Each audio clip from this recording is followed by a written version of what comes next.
তাঁত শিল্পকে পুনরায় উজ্জীবিত করার লক্ষ্যে পুরুলিয়া জেলায় শুরু হয়েছে নীল চাষ।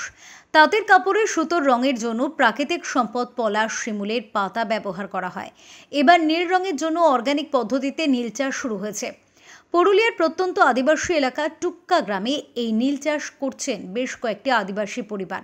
পুরুলিয়ার মাটিতে খুব উচ্চ শ্রেণীর নীল উৎপাদিত হচ্ছে। ইতিমধ্যে রাসায়নিক ব্যবহার না করে অর্গানিক পদ্ধতিতে নীলের চাষ করে লাভবান হয়েছেন সেখানকার চাষিরা। এই নীল ব্যবহার করা হচ্ছে তাঁতের কাপড়ে। জৈব পদ্ধতিতে প্রস্তুত এই প্রাকৃতিক রং তাঁতের কাপড়ে প্রয়োগ করার জন্য এই কাপড়ের চাহিদা বিপুলভাবে বেড়েছে। এতে রোজগারের নতুন দিশা দেখতে পাচ্ছেন স্থানীয় মানুষ। অনেকেই এখন পরিযায়ী শ্রমিকের কাজ ছেড়ে এখানে চাষ করে জীবিকা নির্বাহ করতে পারছেন। একেবারে পাশের থেকে তাদের সহায়তা করছেন বিশেষজ্ঞরা।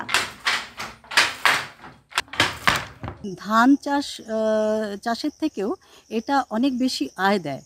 তো আমি অবশ্যই এটা বলবো না যে ধান চাষ করবেন না, কিন্তু তার সঙ্গে সঙ্গে যদি এটা করা হয় তাহলে এর সঙ্গে আমরা একটা ভ্যালু অ্যাডেড মানে ওদেরকে বেনিফিট দিতে পারি।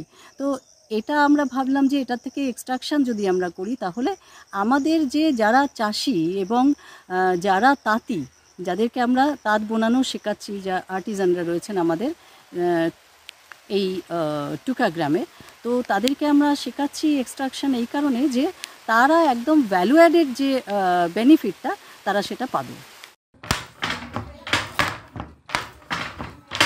পুরুলিয়া থেকে প্রদীপ মাহাতোর রিপোর্ট, ওঙ্কার বাংলা।